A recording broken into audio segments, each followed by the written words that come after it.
What if I told you that everything that you learn at university was a lie? This time last year, we at Psychicists wrote an article on the 5 reasons why you should have a master's in psychology. And this sparked off a lot of conversation, specifically from psychology graduates that were sending us messages asking whether their situation warranted a master's. So like any other Psychicist article, this sparked off an idea. What information is out there for psychology graduates to know whether or whether not they should do a master's? Why is it that everything on the internet around this topic is from universities that are trying to lure unsuspecting psychology students to spend even more money just on a course that they might not even need? So by using all of our connections within the psychology world, we wrote our follow-up article on why you don't need a master's in psychology. We will link that article in the description, but we thought we'd make a video just to give you that little bit more into why you don't need a master's in psychology. But before we get into the video, please can you do us a massive favor? Can you please click that subscribe button if you find any of our content helpful to you? We are trying to hit a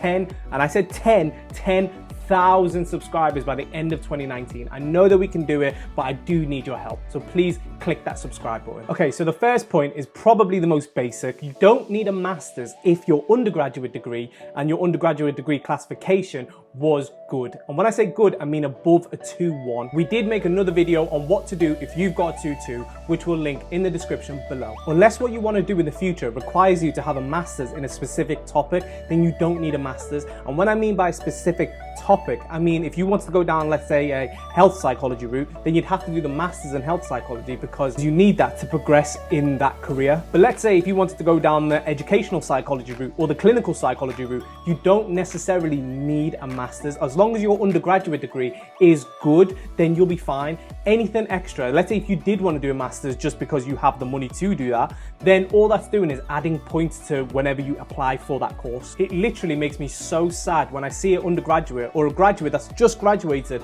with a first or a 2-1 and they're worrying and they're sending us messages asking, well, Psychicist, you know, I've got this first or I've got this 2-1, but all I'm hearing is that you need a master's to be able to progress, and I don't really have the money to do it, but I'm just going to scrimp together and take a loan and whatever just to pay for this master's.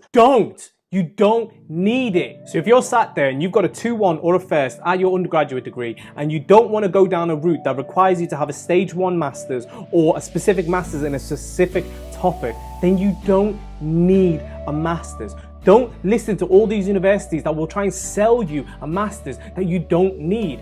Do you know how many people that send us a message halfway through their masters and saying to us they absolutely hate it, and because they hate it, they're not doing as well as they should be within that masters, and all they've done is they've just wasted thousands and thousands of pounds. Don't be in that situation. If you really want to do a master's, then really think about it. So the next point is experience over academics. Your academics mean nothing. The only thing it means is you tick a box. Oh, he's got an undergraduate degree. Oh, she's got an undergraduate degree. Okay, cool. Boom. You got a 2-1?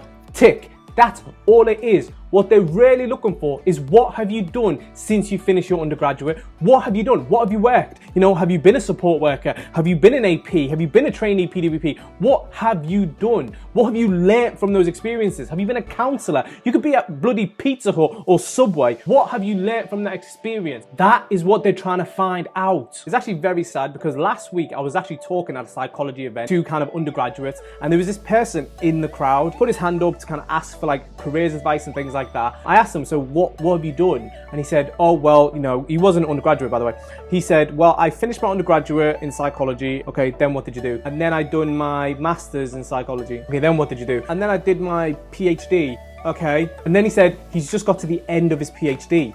And I said, okay, so what experience have you got? And he said, nothing. This is exactly why I'm here. I've been in academia all my life. And at the end, this is the sad part, at the end of his academic career, there was no lecturing jobs. There was no jobs in academia. So he had to find a job in the professional world.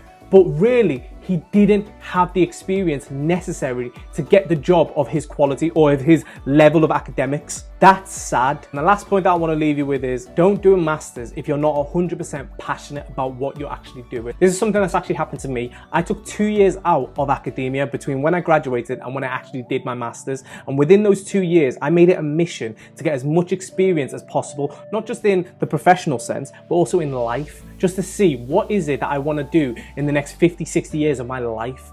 And within that, I actually found my actual passion, which is health psychology. My path was in my head. I was always thinking, it's going to be clinical, clinical psychology. That's my path.